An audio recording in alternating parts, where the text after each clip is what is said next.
अजय चतुर्वेदी। आज हालांकि काफ़ी विलंब हो चुका है। राहुल गांधी की भारत जोड़ो यात्रा पर हम चर्चा करेंगे।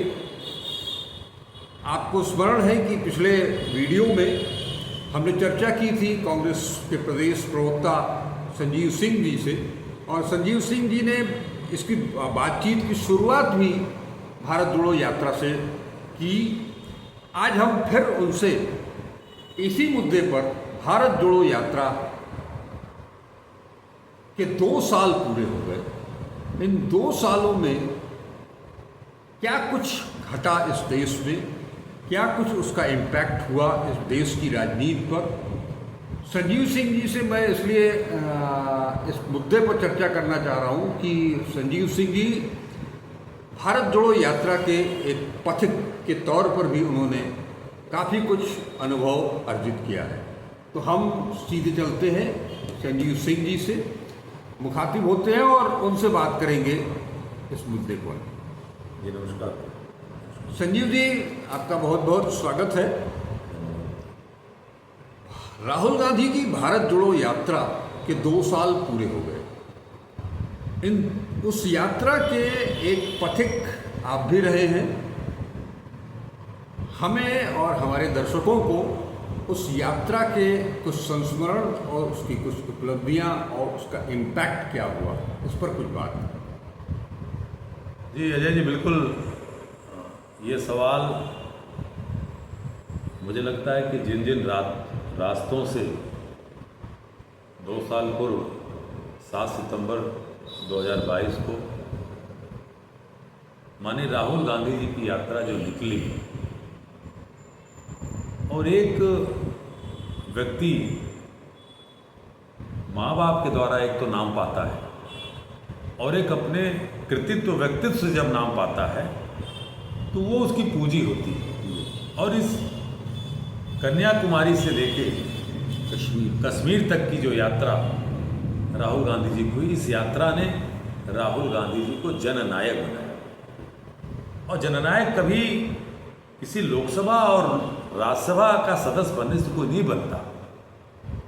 तो उस जननायक की भूमिका में राहुल गांधी जी ने दुनिया के इकलौते नेता के रूप में 4000 किलोमीटर की पदयात्रा करते हुए पूरा कन्याकुमारी से कश्मीर तक की जब यात्रा की, तो आपने अपने सवाल में कहा कि आप एक पदयात्री रहे हैं। मैं ईमानदारी से इस बात को कहूँगा कि वो पदयात्रा जब दिल्ली में प्रवेश करती है और फिर उसके बाद उत्तर प्रदेश का बॉर्डर छोड़ के हरियाणा तक जाती है, तो हम लोग उस यात्रा में 5 दिन हम पदयात्री थे। हमारे बहुत से साथी, बनारस के भी साथी, उत्तर प्रदेश के तमाम अन्य जिलों के साथी पूरी पदयात्रा में रहे। उन लोगों के जो संस्करण स्मरण सुनने को आया और हम लोगों ने 4-5 दिनों में देखा, स्वयं राहुल गांधी जी ने अपने कई इंटरव्यूज में कहा कि मैं दिन भर जब सड़कों पे चलता रहता हूँ तो मैं अपना मैक्सिमम समय लोगों को सुनता हूँ, और शाम को मेरी जब मीटिंग कहीं होती है या यात्रा समाप्त होती है तो वहाँ मैं 10 मिनट बोलता हूँ, यार मुझसे फला मिले। कहने का मतलब ये है कि राहुल गांधी जी को, हो सकता है मैं गलत भी हूँ, लेकिन मुझे जो लगता है कि राहुल गांधी जी एक जननायक की भूमिका में और एक परिपक्व पैन इंडिया लीडर के रूप में इस यात्रा ने उनको स्थापित तो किया, लोगों की भावनाओं को समझने का उन्होंने प्रयास किया और लोगों के दिलों तक वो भी जुड़े। दूसरी तरफ उसका इम्पैक्ट हमारे संगठन में तो हुआ। लोकसभा के चुनाव परिणाम या किसी चुनाव परिणामों को लेकर के भी आप कह सकते हैं, और मैं उससे थोड़ा इतर कहता हूँ, क्योंकि चुनाव किसी राजनीतिक दल के विकास की बात नहीं करते। मेरा एक मानना है, बात ये होती है कि आपके राजनीतिक दल से जुड़ाव कितना लोग रखना चाहते हैं। और इसको हमने देखा कि चाहे नॉर्थ ईस्ट में राहुल जी रहे, क्योंकि एक समय तो कांग्रेस भाई पूरे देश की पार्टी हुआ करती थी, बीच में बहुत सी चीज़ें आई, कुछ खराब मौसम भी आए कांग्रेस के, तो होता है। लेकिन एक 138 साल पुरानी पार्टी में कार्यकर्ताओं के अंदर तो एक जान आई है। साथ ही साथ 10 साल से लोगों ने जो तानाशाही का दंश झेल रहे हैं, जो अघोषित आपातकाल में रह रहे हैं, चाहे वो गांव का किसान हो, चाहे किसान का बेटा बेरोजगार नौजवान हो, चाहे सीमा पे हमारा अग्निवीर के रूप में ठगा जाने वाला नौजवान हो, चाहे हमारी देश की महिलाओं की जो स्थिति है, किसी एक राज्य को कहना गलत नहीं, और चाहे नॉर्थ ईस्ट की स्थिति है कि लग रहा था यात्रा के पहले कि जैसे लगता था साहब कि जो केंद्र में सत्ता है उसके दिमाग में, उसके मानसिक पटल में स्वयं प्रधानमंत्री के मनस्थिति में भारत का मतलब है कि कहाँ से भारतीय जनता पार्टी के ज़्यादा से ज़्यादा सीटें आई हैं। बस इतना भाजपा का मतलब था। दक्षिण भारत की राजनीति में, दक्षिण भारत में क्या हो रहा है भाजपा को लेना देना नहीं। नॉर्थ ईस्ट मणिपुर 15 महीने से चल रहा है। ये वही प्रधानमंत्री नरेंद्र मोदी जी की भाषा में फिर बोलूँगा कि जब सत्ता में नहीं आए थे तो कहते थे कि नॉर्थ ईस्ट के लोगों, आपने 15 साल कांग्रेस को दिया, 5 साल आप मुझे दे दो, मैं 15 महीने में तस्वीर बदल दूंगा। मोदी जी 15 महीने में तस्वीर तो आप बदल ही दिए। 15 महीने से मणिपुर जल रहा है, लेकिन आप यूक्रेन जाओगे, आप ऑस्ट्रिया जाओगे, अमेरिका जाने वाले हो, हर जगह जाओगे, लेकिन आप मणिपुर क्यों नहीं जा रहे? वहाँ कौन सी दिक्कत आपको? तो कम से कम राहुल गांधी एलओपी बनने के पहले उस मणिपुर भी गए, वहाँ के दुख दर्द को बांटा। और ये यात्रा केवल हमारे कांग्रेस के लोगों को नहीं, बल्कि इस यात्रा ने पूरे देश में एक संदेश दिया है कि हिंदुस्तान बुद्ध का देश है, महावीर का देश है, बाबा साहब का देश है, गांधी का देश है, डॉक्टर लोहिया का देश है, विनोबा का देश है, नेहरू का देश है, पटेल का देश है, इंदिरा का देश है, और लाल बहादुर शास्त्री, राजीव गांधी, सुभाष का देश है, जो प्रेम मोहब्बत से इसकी विरासत को बढ़ाएंगे, नफरत से नहीं। क्योंकि नफरत की इमारत ढहती ही है। और ज़्यादा दूर न जाकर के आप चाहे यूरोप के कितने देशों को देख लें, या जो लोग धर्म के आधार पर इस देश की राजनीति को या इस देश की संस्कृति को बदलना चाहते हैं, वो आप ज़्यादा नहीं उस पाकिस्तान को देख लीजिए, अफगानिस्तान को देख लीजिए, बांग्लादेश को देख लीजिए, और गल्फ कंट्रीज़ में तमाम ऐसे देश उनको देख लीजिए। तो हमारे देश की जो संविधान की जो प्रस्तावना थी, इस 10 सालों में वो टूटती नजर आ रही थी। उस संविधान के एक एक शब्द को, उस प्रस्तावना के एक एक शब्द को भारत जोड़ो पदयात्रा और भारत जोड़ो न्याय यात्रा के दौरान राहुल गांधी जी ने अक्षर से जोड़ने का काम किया। आज देश में लगता है कि सत्ता में कोई है, लेकिन पूरे देश में नैरेटिव खड़ा करने का काम केवल और केवल राहुल गांधी कर रहे हैं। जहां प्रधानमंत्री को सदन के भीतर ऐसे 4-5 बिल का उदाहरण है कि वापस लेना पड़ा, और प्रधानमंत्री जी और उनके पूरे लोग जब राहुल गांधी संसद में बोलना शुरू करते हैं तो मीडिया से लेकर के इंटरनेशनल मीडिया के स्तर पे वो सवाल खड़ा होता है कि आज हिंदुस्तान के लीडर ऑफ अपोजिशन ने ये सवाल खड़ा किया है तो प्रधानमंत्री उनकी पूरी टीम पीछे लग जाती।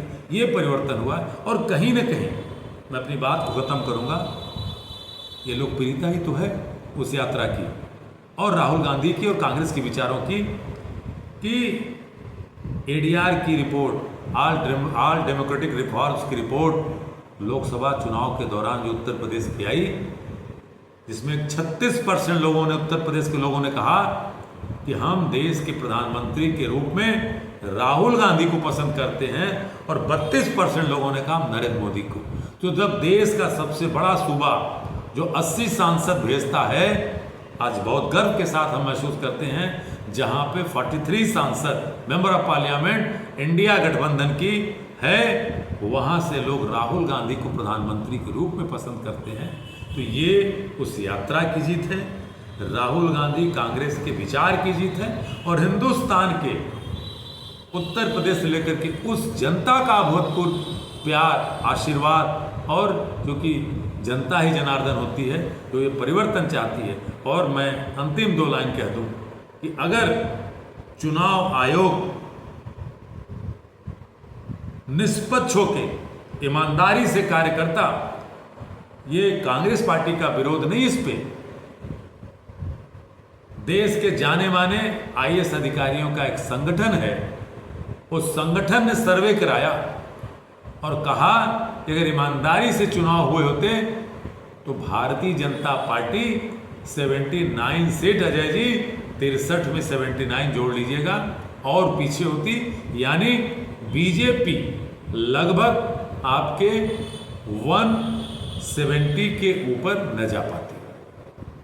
तो ये अगर हुआ होता तो निश्चित है कि जो उत्तर प्रदेश की जनता कह रही है राहुल गांधी जी प्रधानमंत्री होते।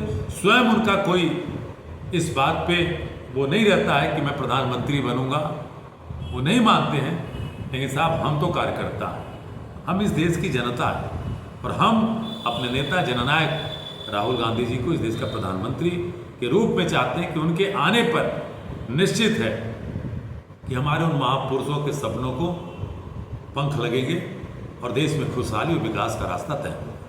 माने आप एक कांग्रेसमैन की तरह नहीं, जनरल पब्लिक के तौर पर अगर हम संजीव सिंह को लेते हैं तो संजीव सिंह इस बात से पूरी तरह से इत्तेफाक रखेंगे कि जो सोच वास्तव में भारत की थी, भारत की सोच, भारत के जो कर्णधार थे, हमारे जो जिन्हें हम युग पुरुष कहेंगे, जो हमारे अगुआ थे, उन लोगों ने जो इस देश आज़ाद भारत की जो कल्पना की थी, जो सपना देखा था, वो बहुत कुछ इस यात्रा ने राहुल गांधी को और कांग्रेस को दिया। आपने अपनी बातचीत की शुरुआत में कहा था कि बैड पैच हर किसी के जीवन में आता है, हर किसी संस्था के जीवन काल में आता है। कांग्रेस के भी साथ रहा, राहुल गांधी भी इस बात को स्वीकार करते हैं कि कांग्रेस से भी बहुत कुछ गलतियां भी हुई और वो कांग्रेस को बदलने की भी बात करते हैं। लेकिन जिस सोच के साथ वो यात्रा शुरू हुई, जिन विपरीत परिस्थितियों में वो यात्रा शुरू हुई थी, कांग्रेस समूचा विपक्ष अलग थलग पड़ गया था, हार चुका था एक तरफ से।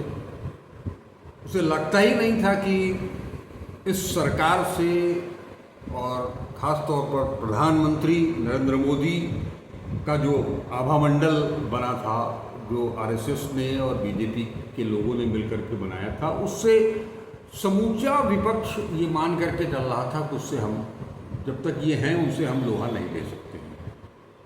ऐसी स्थिति में, जबकि आपके पास, आपके साथ मीडिया भी नहीं था, आपकी आवाज़ को जनता तक पहुंचाने का कोई सोर्स नहीं था, ऐसे में आप कन्याकुमारी से कश्मीर तक की यात्रा करते हैं, पब्लिक से मिलते हैं और धीरे धीरे आपका कारवां बढ़ता चला जाता है।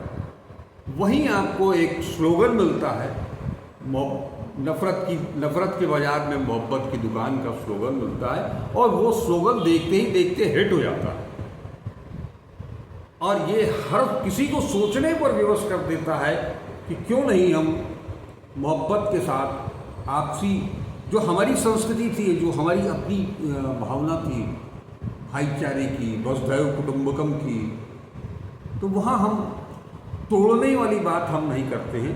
इसी चीज़ को लेकर के राहुल गांधी आगे बढ़े थे और मुझे जो लगता है कि कन्याकुमारी से कश्मीर पहुँचते पहुँचते उनका ये स्लोगन, उनका जो, उसको स्लोगन क्या कहें, उनका जो मंत्र था मोहब्बत का, वो पूरे देश भर में वो फैल गया, जिसका नतीजा रहा, ठीक है, आपने अभी बताया कि निष्पक्ष अगर चुनाव होते तो कहानी कुछ और भी होती। खैर वो तो इस बात से हर कोई वाकिफ भी हो गया है कि चाहे वो निर्वाचन आयोग हो, चाहे वो जो एजेंसियां हों, इनकम टैक्स और आपका ईडी है, सीबीआई है, यहाँ तक कि इस 2024 के चुनाव में कांग्रेस पार्टी के सारे खाते तक सीज कर दिए गए। आपके पास विज्ञापनों के लिए पैसे नहीं थे, आपके पास एक दूसरे जगह भेजने के लिए, अपने नेताओं के लिए ट्रैवल करने के लिए वो पैसे नहीं थे। उसके बावजूद वो, हमको लगता है कि वो जो मोहब्बत की भावना थी, वो जो संविधान का इशू था, वो जो आम लोगों को मुख्य धारा से जोड़ने की बात थी, वो चाहे युवाओं को लेकर के हो, जो युवा बड़े जोश के साथ इनको सत्ता में लेकर के आए थे, वो घुटन महसूस कर रहे थे, उनके हाथ में काम नहीं था, वो समझ नहीं पा रहे थे। एक बच्चे के साथ साथ उनका पूरा परिवार उस एक तरफ से तनाव में था, डिप्रेशन में था, उसको उन्होंने खड़ा किया।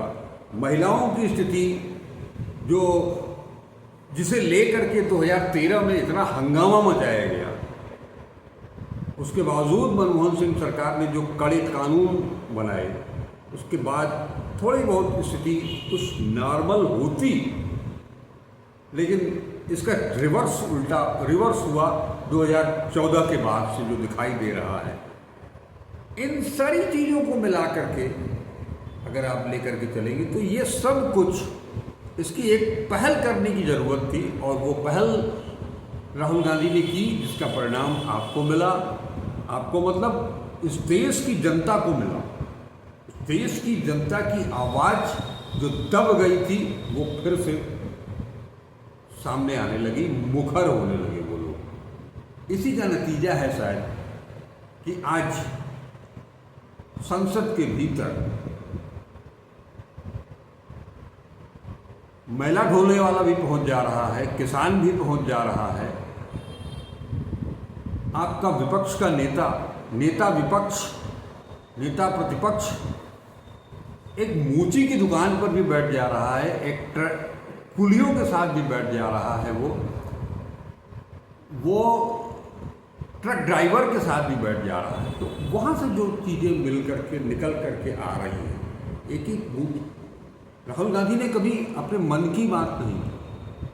उन्होंने एक बहुत अच्छी चीज़ कही कि भारत जोड़ो यात्रा में मुझे सीखने को मिला कि सुनने की प्रक्रिया जी, इन सब ओवरऑल अगर हम देखें तो इस यात्रा ने, अगर जैसा आपने कहा कि दक्षिण अफ्रीका से लौटने के बाद गांधी की यात्रा ने उनको महात्मा बनाया, एक विजन देश को उन्होंने समझा, सूट बूट उतार करके वो लंगोटी पे चले आए, और वो एक कल्चर बन गया। उस जमाने के जितने लोग मिलेंगे आपको उसी रंग रूप में मिलेंगे। अब मैं एक चीज पूछना चाहूँगा कि आने वाले समय में इसका और ज़्यादा क्या इम्पैक्ट हो सकता है, इनके तमाम विरोधों के बावजूद? क्या आप देखते हैं किस रूप में? देखिए, राहुल गांधी जी पे उनकी भारत जोड़ो पदयात्रा, भारत जोड़ो न्याय यात्रा को रेखांकित करते हुए आपका जो सवाल है, और इसको लेकर के कि भविष्य में ये आगे कहाँ तक जाएगी, तो मेरे जैसे एक छोटे से कार्यकर्ता को बहुत विस्तार दे पाना मुझे लगता है कि बहुत असंभव है। फिर भी जो मैं व्यक्तिगत अपनी निगाह से देखता हूँ,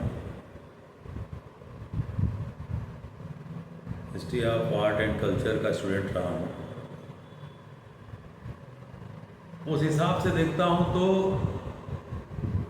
मुझे आज़ादी के पहले का भारत का एक गांधी और आज़ादी के 75 वर्ष के बाद का एक गांधी, स्पष्ट रूप से मोहनदास करमचंद गांधी की बात करूँ, राष्ट्रपिता महात्मा गांधी और जननायक श्री राहुल गांधी। मैं तुलना कर रहा हूँ, बराबरी नहीं कर सकता, मैं खुद भी कह रहा हूँ। उस समय ऐसा नहीं था कि जब महात्मा गांधी आए थे तभी इस देश में लोगों को आज़ादी की भूख दिखी थी। उसके पहले बाल गंगाधर तिलक थे, स्वयं उनके गुरु गोपाल कृष्ण गोखले थे, और एक लंबी फहरिस्त है, लाला लाजपत राय, फिर चंद्रशेखर आजाद, भगत सिंह, तमाम बहुत से लोग थे। गांधी ने क्या देखा? गांधी ने क्या क्या नारा दिया? हिंदुस्तान की आज़ादी के लिए अहिंसा सबसे बड़ा हथियार बना। इसका मतलब नहीं कि जो लोग हिंसा कर रहे थे तो डर मतलब उनकी विरोध कर रहे थे, हिंसा के भी उन्होंने कहा था, लेकिन उस पे नहीं जाता हूँ।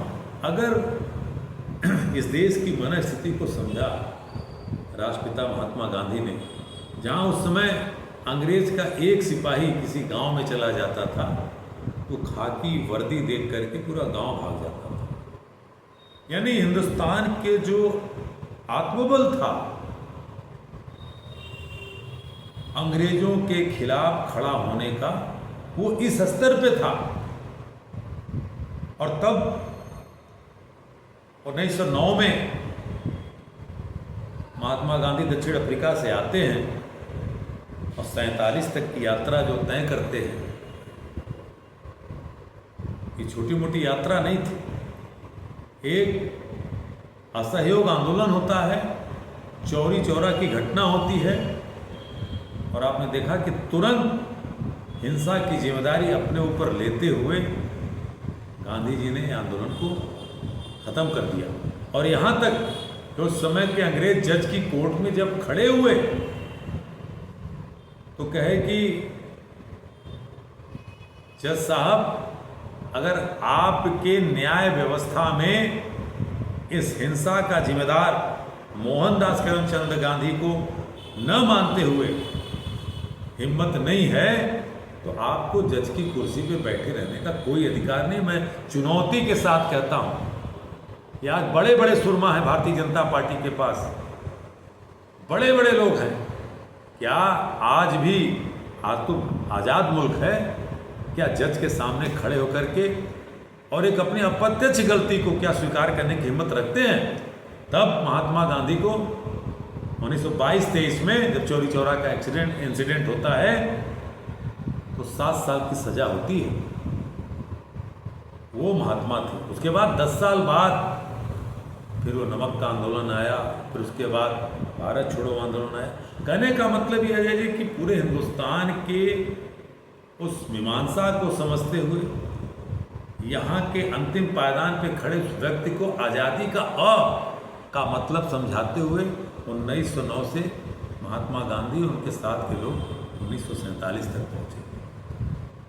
और आज राहुल गांधी जो काम कर रहे हैं, संसद में बहुत पहले चले गए थे, लेकिन 10 साल पहले जो लोग सरकार में आए वो क्या कह के आए थे कि विदेशों में इतना काला धन कांग्रेस की सरकार ने जमा किया है। ये तो आरोप लगता था कि हमको बना देंगे तो एक एक व्यक्ति को 15-15 लाख तो ऐसे ही आ जाएंगे। ये नरेंद्र मोदी जी ने कहा था, और कहा था कि सरकारी कर्मचारी बहुत मेहनत करते हैं बेचारे, इनको भी कुछ देंगे। कहा इतने रोजगार आएंगे कि 2 करोड़ रोजगार प्रतिवर्ष देंगे।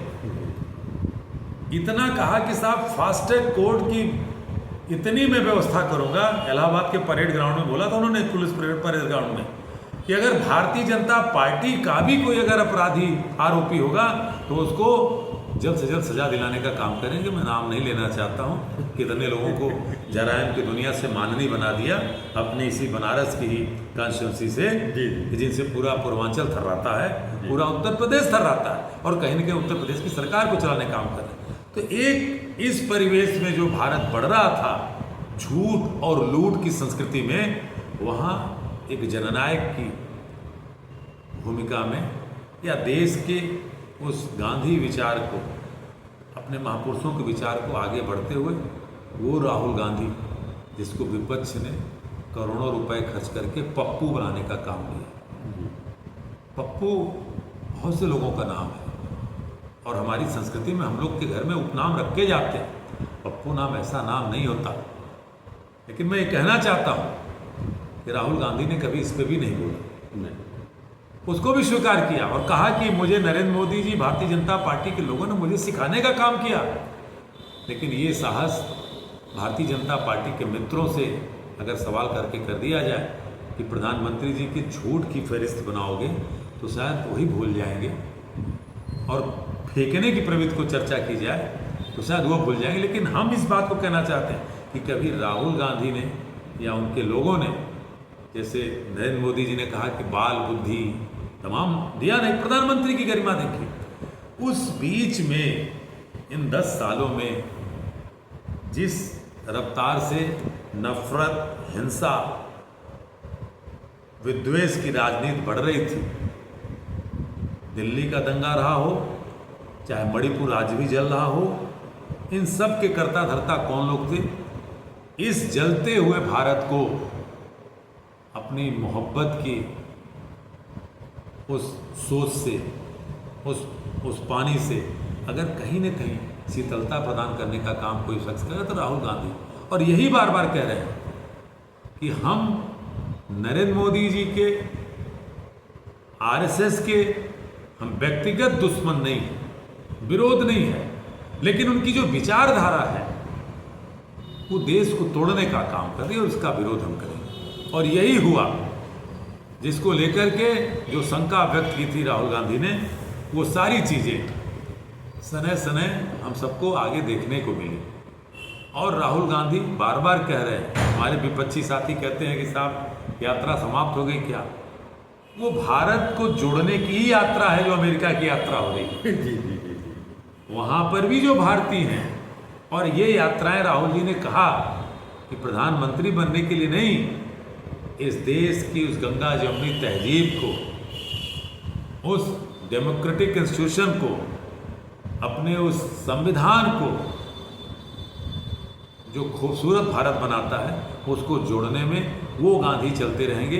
जिस तरह से आज़ादी के पहले गांधी पैदा हुआ, जिसने हिंदुस्तान के 34 करोड़ लोगों को इकट्ठा किया और देश के माथे पे आज़ादी का तिलक लगाया, आज उसी गांधी की सोच से प्रभावित होकर के एक दूसरा गांधी, जननायक माननीय राहुल गांधी निकले हैं कि उसी गांधी के इतिहास को, उसी महापुरुषों के इतिहास को दोहराते हुए इस देश के उस लोकतांत्रिक, उस भाईचारे की, उस भारत को बनाने के लिए अग्रसर हैं जो हमारे महापुरुषों ने कभी, क्योंकि मत नरेंद्र मोदी जी भी जाते हैं तो विदेशों में कभी हेडगवार का और सावरकर का नाम नहीं लेते, कहते मैं बुद्ध और गांधी के देश से आया।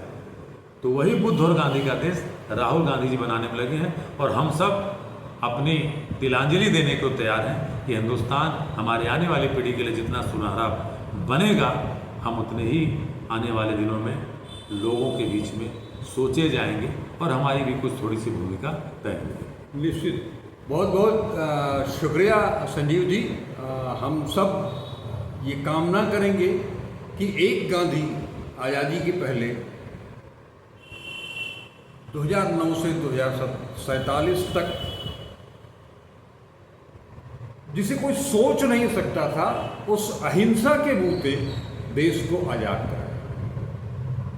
आज़ाद आधुनिक भारत में जो कटुता का माहौल पैदा हुआ था, जो नफरत का, जो विध्वंस का, जो हिंसा का वातावरण पैदा किया हुआ था, उसको नेस्त नाबूद करके एक बेहतरीन गुलिस्तां बनाने की तरफ राहुल गांधी आगे बढ़े हैं। और हम सब की ये कामना होगी कि ये खूबसूरत जो गुलदस्ता तैयार हो, हम लोग उसकी प्रतीक्षा करेंगे। बहुत बहुत धन्यवाद आपका। हम लोग बहुत अच्छी बातचीत कर गए और आगे भी हम लोग इस तरह की बातचीत करते रहेंगे। हम दर्शकों से ये उम्मीद करेंगे कि वो इस वीडियो को पूरा देखेंगे, लाइक करेंगे, ज़्यादा से ज़्यादा शेयर करेंगे। और अब तक अगर @अजय चतुर्वेदी 842 यूट्यूब चैनल को सब्सक्राइब नहीं किया है तो उसे सब्सक्राइब जरूर करेंगे। नमस्कार। अजय चतुर्वेदी।